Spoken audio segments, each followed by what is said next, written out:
All right, you've seen the product. Now it's time to take action. It's all about that miracle food. My man Chakra Doctor has put some of the greatest superfoods on the planet here in one bottle for you. I know we see COVID going crazy and a lot of different things, testing our immune system. This right here is a perfect cleanse and reboot. Great for the immune system and a great anti-inflammatory. Miracle food. Tell them Viral Hip Hop News sent you. Let's go. Positive side real quick. Y'all got some music out now. So how did y'all come to the point where it's like, all right, let's get back and get off the bullshit and get to the music? To be totally honest, man, we wasn't really thinking about none of that, man. We wouldn't even be here. Honestly, we wouldn't be on this podcast right now together if everybody would have just been men. You see what I'm saying? We was men and admitted to what we did wrong. Admitted it to the world. Now, if everybody would have been men and did that, people can't accept who they are. So they get to talking, and now I got to talk back because it's like, I was somewhere else. Hit Shady and tell you I wasn't thinking about none of this. I was somewhere else. I'm being pulled back into this. I'm trying to get ready. Ramadan coming up. I'm trying to get focused for that. I don't really want to be here. But since we here, I was in the studio. Shady was in the studio at the same time. Magic happened. Mm-hmm. You know how easy that is. Just like that. That's how easy it was. It wasn't like, damn, I got this joint, I need to listen. No, I was in there, he was in there at the same time. And that's easy magic right there. That ain't even nothing difficult. I said, Shady, I told Shady I had this back to you in 45 minutes. How long it took, about Shady? Yeah, 50 minutes, 45. Like, yeah, that shit was back. Let me ask y'all about, I'm going to ask both of y'all, but Shady, you made a video about, people that are cancer to the culture and these culture vultures and instigators. Without mentioning anybody's name, man, talk about the people who kind of added fuel to the fire by putting certain audio clips out and things like that after y'all had made peace. Shit. It's not just after we made peace, but misleading clips, clickbait. They playing with real people lives, and like it's real consequences that come behind calling somebody a snitch. Like that person can die. So when you out here labeling somebody a snitch falsely, you co-signing their death. You want them to die.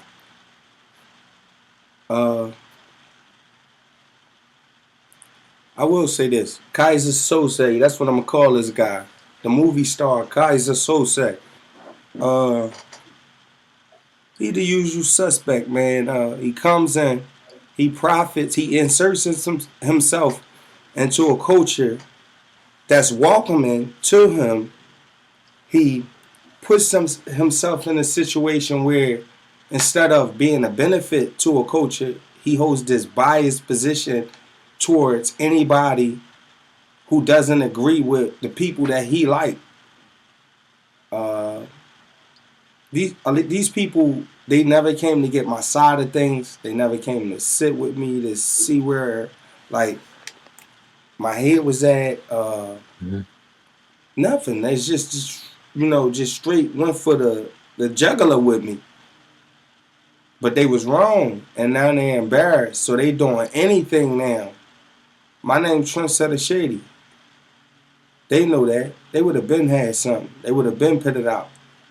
A video, a recording, a piece of paper, whatever. All I got is people who upset with me keep calling me a rat. But on the other hand, Dark Low. Look, this guy come on here, this culture vulture, right? But y'all know he was in here under Igwe Hishima. That was already him. So now he got to come out because we talking about him. See, we brought the devil out. That's what we just did, y'all. We poured salt on the snail, and now look at him. We brought the devil out. He had to reveal himself right underneath his fake page. See, but I pay attention to the traits of the devil. First, they send their soldiers. You feel what I'm saying? Look, he said, you're not even in the culture. I already canceled Shady. Hey, man. Hey, what's up with y'all, though? We off him. We feel great, baby. Yeah, ain't no doubt. OG and motherfucking Sam Ant. What's up, man? I don't know where Lik went, man. I hope Lik can get back on because I wanted to ask him this too. But I'll ask you, to the best of your knowledge, when was that video recorded? I know Lik probably would know better, but when was that video recorded? Was it recent? With Ad? Yeah. Yeah, I would think so. It was recent. It was recent. Okay. Yeah, it was recent. Ab is Ab, man. But he talked to Lik after that, though. Mm-hmm. He talked to Lik after that, and that's Lik place to divulge that conversation to the world. You saying Ab talked to Lik after that? Yeah. Okay. After he said what he said, he talked to Lik after that. Okay. All right. So when we get Lik back on here, we'll definitely ask him that, man. So let's talk more about the music, man. You came back out, you firing, all blazing. You know what I'm saying? Like, I really appreciated you when you first came out because we were in an era where there was a lot of mumbling, stumbling, and fumbling going on in hip hop, and back out was a refreshing sound. You and OBH was doing your motherfucking thing. So talk about that, the music, getting back to it and doing your thing with it.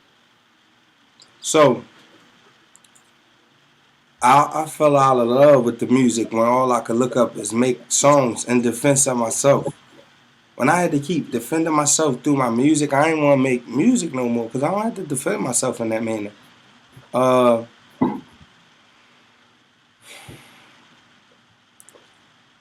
My man CEO Nafis, he would call me every day, bro. And I would tell him straight up, I don't want to be funny style with you or nothing like that. I'm a little depressed, bro. I'm going through a lot. I don't want to talk like that, man, but I'm good. I just know you calling to check on me. I don't want to be funny style, though. You my dog. And he'd be all right. He called me every day for a year. After that year, then he started asking me to rap.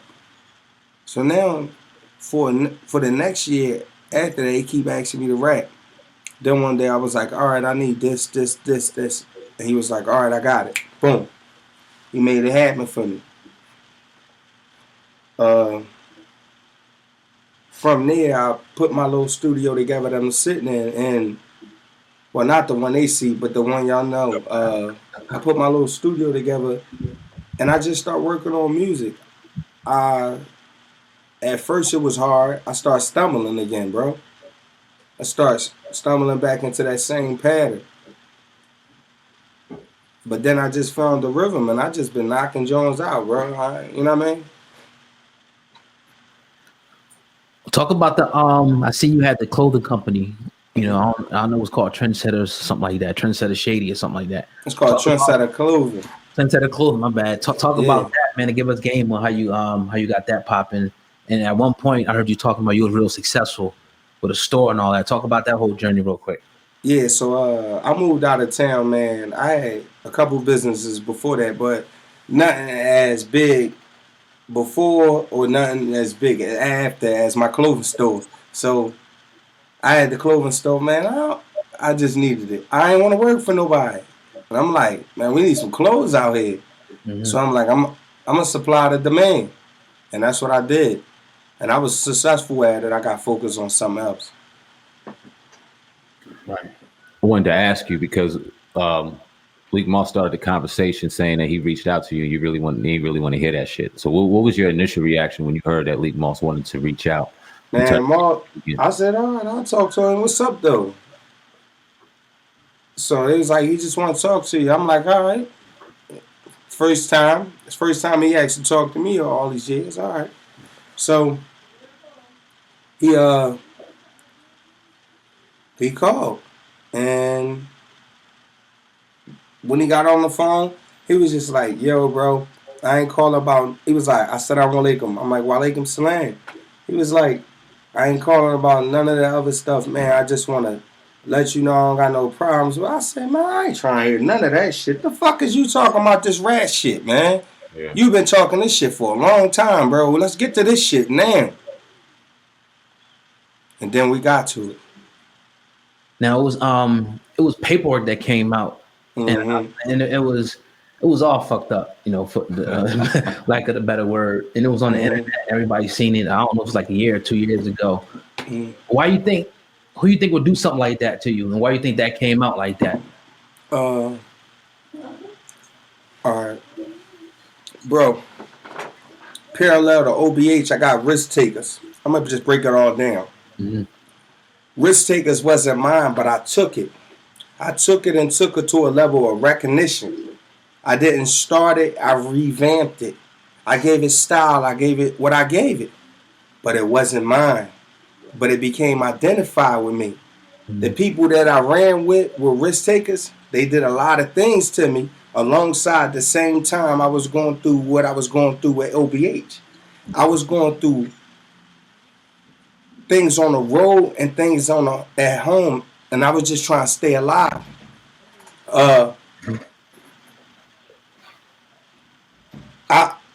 I started moving forward with risk takers. Even after I took every loss with risk takers, I still moved forward. You get what I'm saying? Mm-hmm. I moved forward without them. They didn't like that. Because as they moving forward and they in their hometown, they carrying risk takers, and people like, yo, that's Shady Blacks. Yo, that's Trendsetters. They didn't like that. The person that's saying I told, I paid for his lawyer. And the people that's rallying behind him, saying, yeah, Shady told, they didn't pay for his lawyer. On top of that, they saying they know I told, they had paperwork. But it's proven from the government that they didn't get any paperwork with nobody's name on it. They filed a motion of discovery. I could send y'all the link afterwards so you could put the link in the bio or whatever, so people could read that they never got the names in their case. They speculated from there. They said, well, who's locked up and who's not? And then they start being rats themselves, trying to say allegedly like, Shady, we caught, come out. We want you in here too. We want you to be in jail, and that frightened me. Damn. You feel me? Yeah. So that frightened me. So where I was at, they in jail now. Ab and them was the first ones that was saying I was telling. Then the dudes out of town start saying, yeah, he told on us too. And then everything since then has been erased to prove that I told. They didn't prove that I told and then said I told. They said I told, and everything for these last couple years they've been trying to prove I told. When Ad went to trial, everybody thought I was going to come in court. We was there. Everybody thought I was coming in that courtroom, didn't they? Yeah, they did. Yep. I was playing Black Ops 4, Alcatraz, the mini-map. Now, what about like the people who say like it's kind of ironic, and we all know why you had to move or whatever, you know, because of the situation. Oh, I'm sorry. Let me say this. Yeah, go ahead. I'm going to get you on that one too. With these risk taker guys, I took all. My music started going up. I said, fuck them. I'm going to get my own. Whatever losses we took, we done. Everybody got jealous, and they start going behind it. Go look at the paperwork. Read the paperwork. Whoever telling, they're telling from Allentown. Whoever telling, it came from Fudd. That's the guy's name. His name is Fudd. Whoever is telling came from Fudd. Read the paperwork. They said, we used to go to Shady and pick up large bags of money and give Shady bags. They said, what was in the bags that you gave Shady? The person said, I don't know. And then the person went on to relate that Fudd told him that Shady was a shooter. I said, whoa. Whoa. This is a setup. This is a setup. This came from this man. This came from, go read the paperwork. It came from them.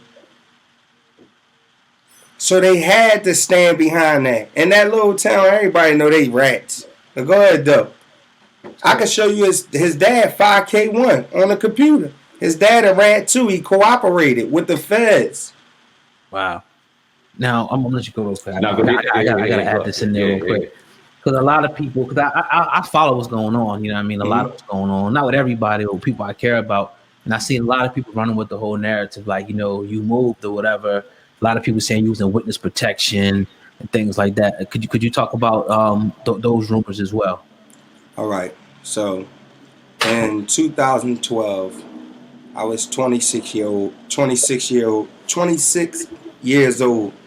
I lived on Luray. D and Luray is in the Feltonville section of North Philadelphia. From D and Luray, I went to jail. I went to jail for 2 years. When I paroled, after being 26, for 2 years, 28, I paroled to a different town. My wife took a job somewhere else. So when I paroled to where my wife is. I go home to my family. Out there, I had to find a way. Because while I was in jail, she found a way. And that's to move away from Philly and start another life. Right? I come home from jail, I live in York. So now from 28 up until I got my store, when I was 31, I never even talked. I never even knew who Ab and them was. I don't know them guys. There's no reason for me to run. I already lived out of town. I never even met them guys until the grand opening of my store afterwards. I met them after the grand opening of my store. After Lik took me to them. I met them while we recorded Go Ahead, the freestyle. Me and Lik Moss. So you knew Lik first, and then you were introduced to Ab from there. Yeah, after I was already a grown man, I was in my 30s. Okay. But by then, I was already living out of town for 2-3 years. I already had like 3 spots out of there. I lived on Philadelphia Street. I lived in Dallas-town. I lived on Maple Street. I had like 3 different spots out of town already. And before I met Ab, I ain't run me out of town. I lived out of town. And then the whole time the beef was going on, I still stayed in that town. Me and my wife, I'm going to get a little personal, touch it and touch off it. Because of the social media and shit, and the fact that I got a Muslim household and my wife don't sign up for this shit, she got the fuck out of here because I wasn't around my affairs. I ain't give her a choice. She ain't give me one either. And she left. And she left York and she moved to Arizona. And I stayed in York for another 2 years by myself. And I had people living with me. That's when you seen all the crews come around, all the young boys. I had people living with me. I ain't had nobody. I had 5 bedrooms. I was in there by myself.